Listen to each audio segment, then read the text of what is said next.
What's going on, you guys? This is Just Add Misplay, and today I'm feeling phantasmic. We're going to go over a Prism deck tech we have here for you today, brought to you courtesy of Joseph Knight from the Tavern Brawlers. Broseph, you are a huge inspiration to the community, and you've been such a great part of the Tavern Brawlers, and you were nice enough to lend me your deck list for this deck tech. And I just want to give a special thanks to you. Thank you so much. I know you've been working constantly to figure out the best cards to add to this deck pretty much since Monarch was released, and you're working hard, and just keep at it, man.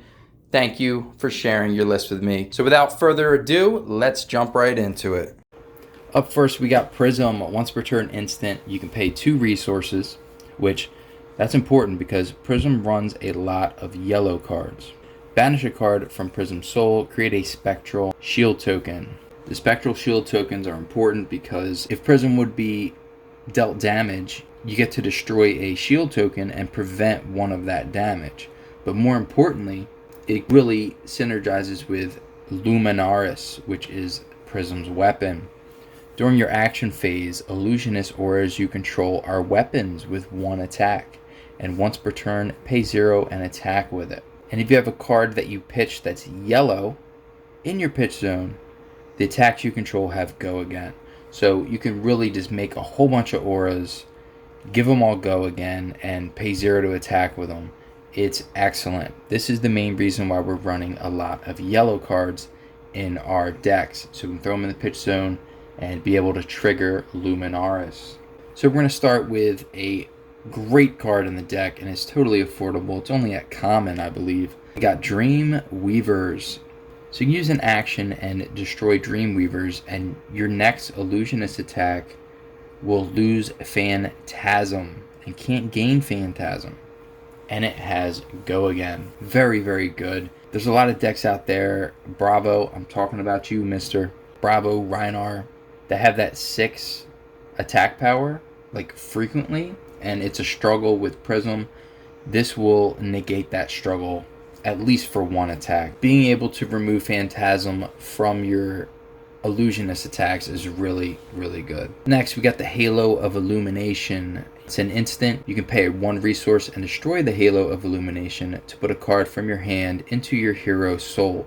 Then if it's a light card, which chances are it will be, you get to draw a card. It's very nice. It'll help fill up Prism's soul if you need it, to hopefully create some spectral shields later on. It also replaces itself, so keep that in mind. And you can do this on your opponent's turn at instant speed, which is really good. Moving on to the chess piece, we got the Vestige of Sol. So if a card's been put into your hero soul this turn, whenever you pitch a light card, it gets +1 additional resource. So this is good because it triggers with Halo of Illumination, because you don't have to charge your soul, you just have to put a card into your hero soul. And it has to be a light card, which, come on, we're running Prism, it's going to be a light card. Very, very good. Legendary equipment, we got Phantasmal Footsteps. First of all, this card is gorgeous. And it's got a lot of text here, so we're just going to go one by one. The first time an Illusionist attack action card you control is destroyed each turn, you can pay 1 resource and gain 1 action point. So if they do pop your Phantasms and they dissolve, you can pay 1 resource and get an action point back to try to recover, which is really good. Whenever you defend with Phantasmal Footsteps, you can pay 1 and it'll gain 1 defense until the end of turn. Keep that in mind. They don't get destroyed after the fact, so that's really good. You probably won't be using it often, but there are times where that'll come in handy. The last ability, if Phantasmal Footsteps defends a non-Illusionist attack with 6 or more, destroy it when the combat chain closes. As long as you're blocking with... You don't really want to block the big attacks with this. Probably wouldn't block with this at all, honestly. But if you pay 1 resource, you can block like a Kadachi or something from time to time, which will be helpful. A set of no rune boots and a set of no rune gloves, and then we also have the no rune hood and the no rune robe. This is just going to be really good against your arcane type heroes. We're talking Viserai, we're talking Chain, we're talking Kano. A lot of the times I've noticed I will always keep the footsteps and swap out the others if I have to.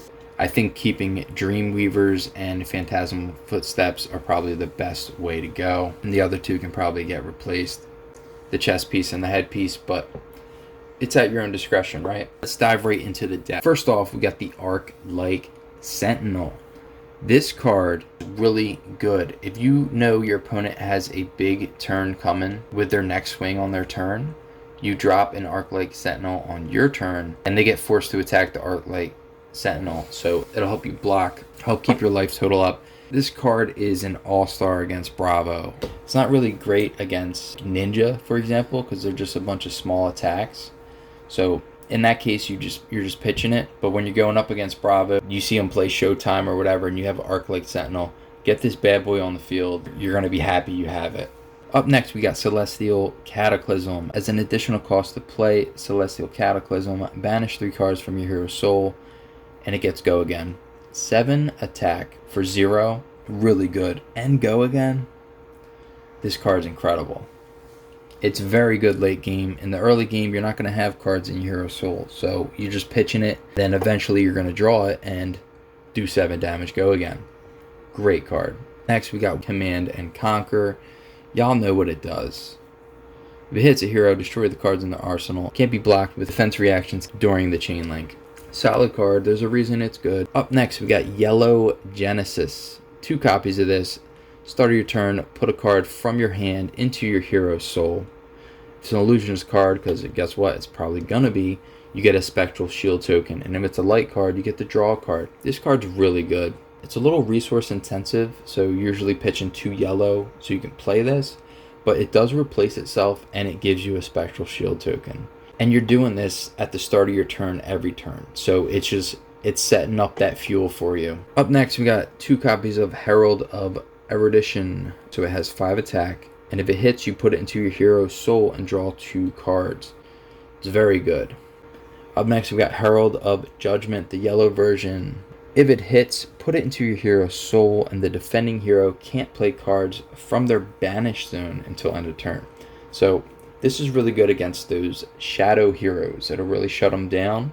We're talking about Chain and Levia.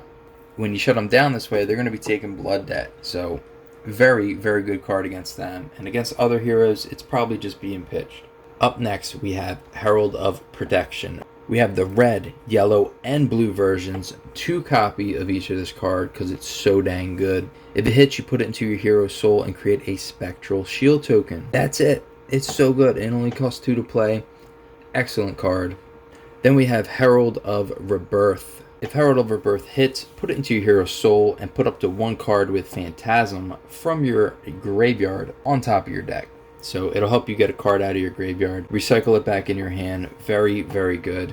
Next, Herald of Tenacity. We're running the blue version. It has Dominate, and if it hits, put it into your hero's soul. Now this card's really good because it has that 4 attack power and Dominate. So if they can only block with 1 card from their hand, there's a good chance it's only going to be blocking 3 if they decide to block at all. So that 1 damage will go through, and you'll be able to put this into your hero's soul, which is going to be great for Prism. You're going to love it. Up next, we got all 3 copies of Herald of Triumph. We have the red, yellow, and blue. This card's really good because whenever an opponent decides to block with a card from their hand, the action cards get -1 attack. There's a lot of cards out there that the opponent might be saving to block your Phantasm attacks with. And if they have 6 attack, they go to block this bad boy, it actually brings it down to 5. So they will not be destroying the Phantasm. This card's really good. And then again, if it hits, you put it into your hero's soul, and 7 damage is no joke. Even with the blue version, 5 damage, and it hits, goes into your hero's soul. It's really good. Up next, we have Merciful Retribution. Whenever an aura or attack action card you control is destroyed, deal 1 arcane damage to target hero. If it's a non-token light card, put it into your hero's soul. This card's insane. If you play this card, it's gonna give you value, and a lot of times your opponents won't realize that they need to destroy this like immediately. You're going to get your value off of it, and it's also an instant speed aura, which is very important. It stays on the field until it gets destroyed. Your opponents can attack it, but just know that when they do, the attacks don't resolve. So if their attack has go again, it doesn't matter. Like, it'll essentially end their combat unless they have a way to get more action points. This card's incredible. It's an all-star in the deck. Run it. We got 2 copies. I would run more if I could. Up next, we got Phantasmadas. Look at the defending hero's hand and choose a card. They put it on the bottom of their deck.